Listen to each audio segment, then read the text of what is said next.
Welcome to the Position Podcast. I'm your host, Tony Capasso, and we're here to learn together. I'm on a personal research project to understand how elite performers in the sports, military, and the creative arts make successful transitions into their personal and professional lives beyond those early pursuits and endeavors. And I have a theory that the environment that someone chose or that chose them, and the position or role that someone played in that environment that they chose or that chose them, can provide the keys to understanding their best path forward. We're just getting started, and I'm excited to share these dynamic stories with you. Let's dive in.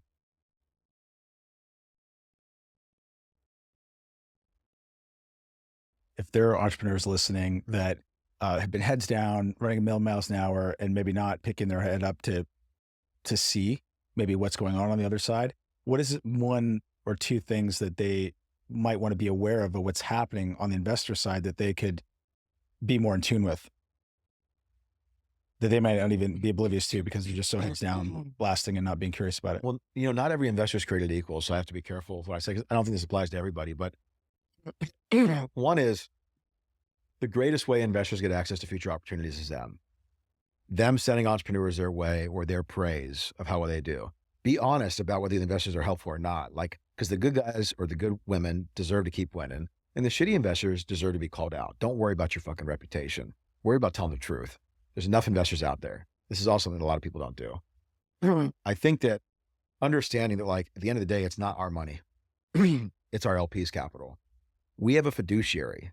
And at the end of the day, although we want to put you first, we care about you, there are regulations that we have to follow. And at the end of the day, my number one priority is our founders and our LPs, right?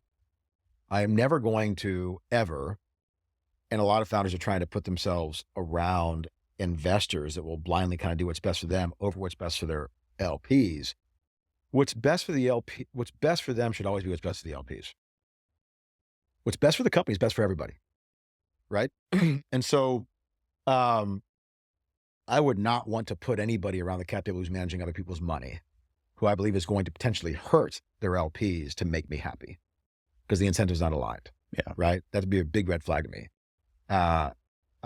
It's like if I sit down and I'm meeting a couple and the other couple goes to the bathroom and the other one's just talking shit about the person the whole time. I'm like, this isn't good. These are your, what else?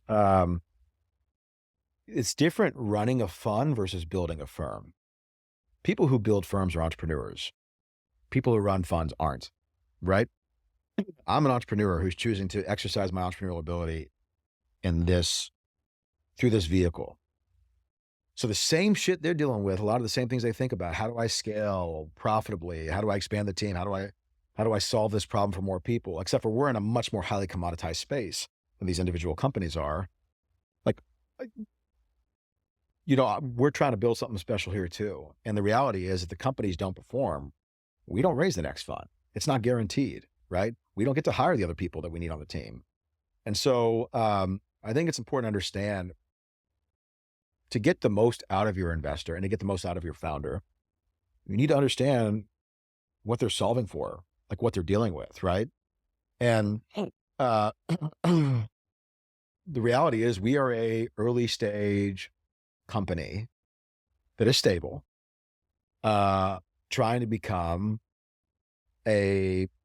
what would be considered a sizable business in the venture landscape. It's still an SMB compared to the rest of the world, but and to do that, we constantly have to show data that suggests that we're worth that. We have to earn the right, just like you have to earn the right to raise a Series B, earn the right to raise a Series C, earn the right to go public and convince the public markets that you should be a publicly traded company.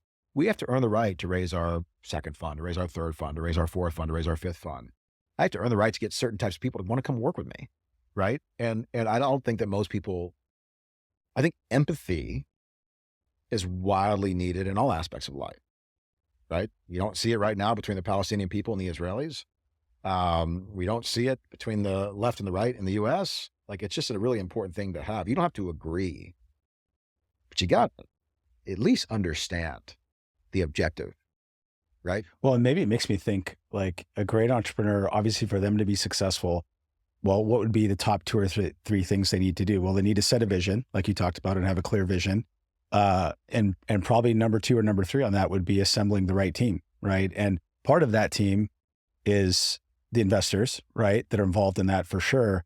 Maybe the gap is they don't necessarily see the investor generically as part of that team. Otherwise, you'd be just as interested in their needs or have empathy for what they're trying to accomplish in the same way you would your CTO or your CFO or your head of marketing or your head of revenue.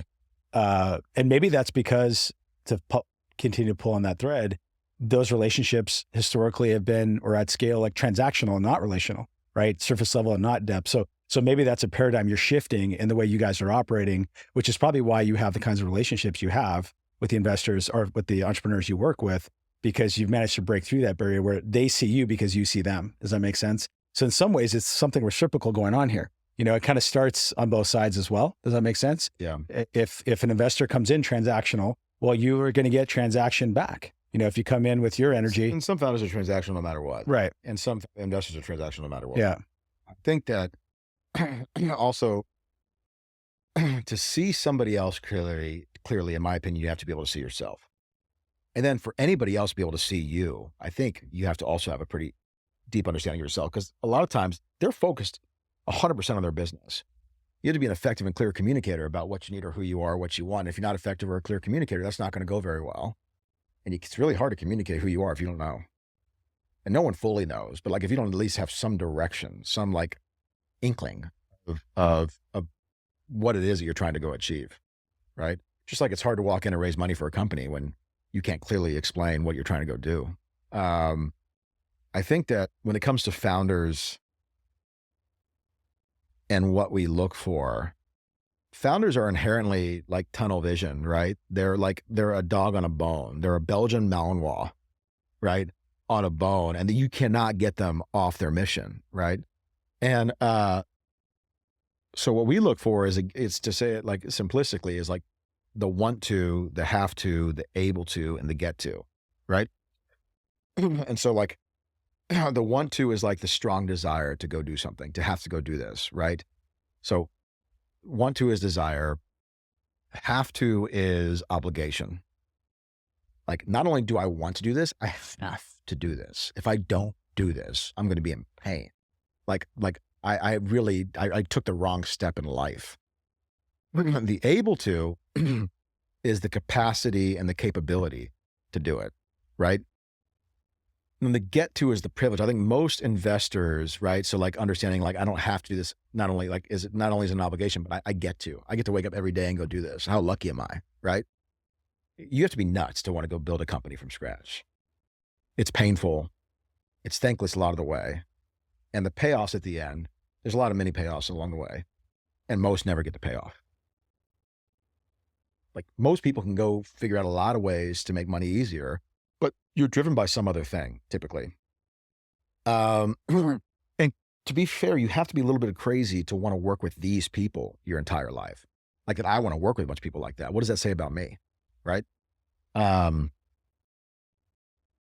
But this country, this world's been built and shaped by entrepreneurs.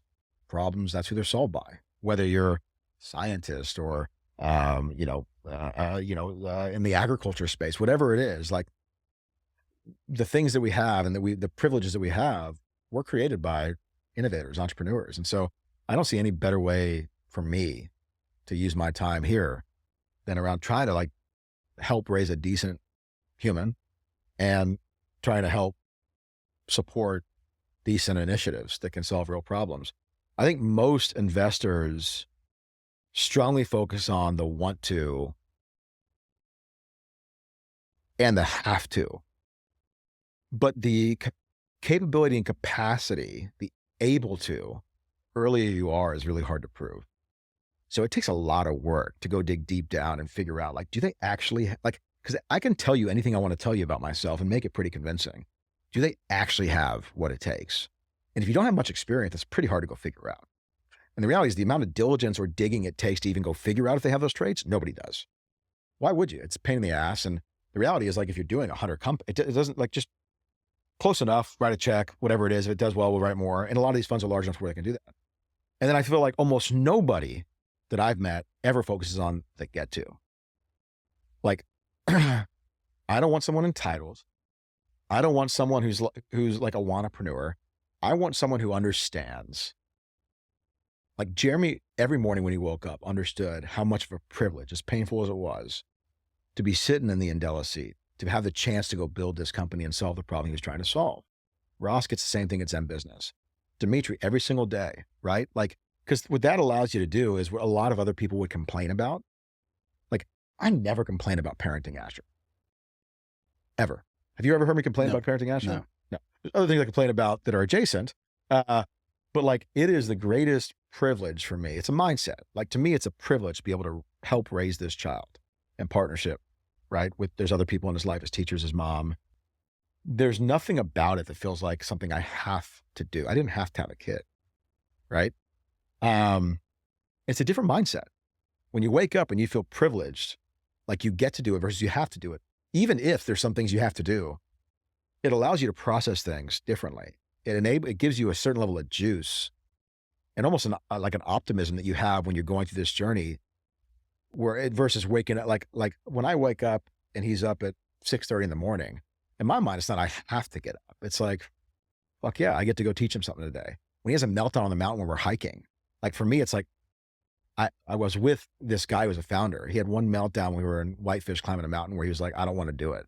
But he committed to doing it.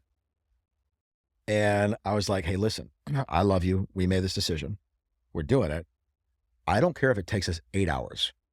It's an 1.5 hour hike. I don't care if it takes us 8 hours to do. We can stop every 5 minutes. It's not going to be easy for me. There's a lot of things I'd rather do. It would be easier for me to turn around right now, Asher.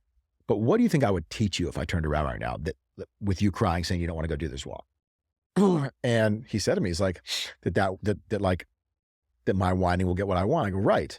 So do you think it's best for us, even though you want to stop, for us to keep going or to turn around?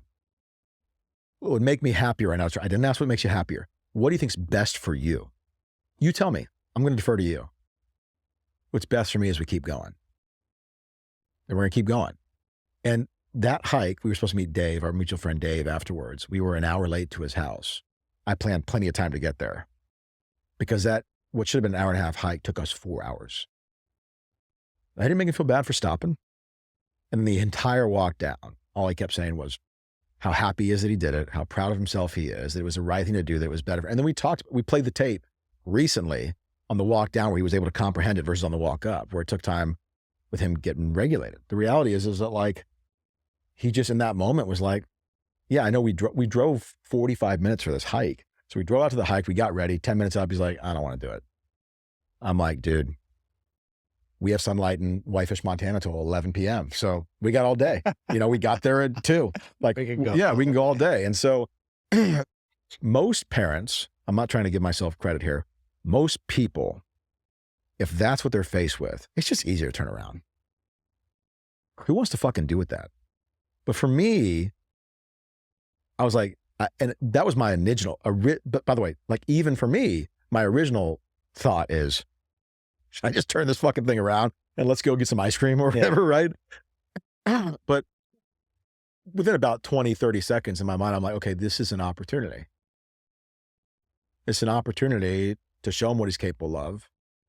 It's an opportunity. It was only 1,000 feet of climb. He does it every freaking day, sometimes more. So this is like easy. He's done this hike 20 times, right? But it's an opportunity to show him what he's capable of, what commitment looks like, teach him that that's not what's going to get him what he wants, and then play the tape back afterwards and have a really healthy dialogue. And so from that moment on, I'm like, okay, don't lose it. What you've got right now is a gift. There's going to be a payoff. The payoff is on the way down when you get to celebrate the gift and go through it. And for me, like, it's very easy to victimize yourself or be like, parenting is hard. That was miserable. This could have been better. I shouldn't have. Like, I'm going to get a nanny. Like, but for me, it was an incredibly enjoyable experience because I just shifted. By the way, I had to have 2 15-minute calls on that hike too, interviews, which we were supposed to be done before those interviews came. But because it took 4 hours versus an 1.5 hours, and I allowed for 2.5 hours. So the last 1.5 hours, I said like, dude, we're going to have to run into this call time. That wasn't supposed to be the plan. You were supposed to be at Dave's when we're doing it. I had to have it. I had it with these people real time. They're seeing me parent him as I'm on the video call. It showed them more about me. And I mean, it was a beautiful moment. And the reality is like the simple switching from like, I have to do this versus I get to do this, like changing one word is the only reason why like some of these things I personally am able to power through. And that was like an easy example. There's a lot harder stuff out there. Yeah. Right. I think that's brilliant. I hope you enjoyed this conversation. Please review and follow this podcast on all your favorite platforms. And if you want to continue the conversation one-on-one, feel free to reach out direct. You can find my information in the show notes. And we want to share your story. So if you're passionate about helping others through transitions to find their center and find their best path forward, feel free to reach out and let me know. Until the next time.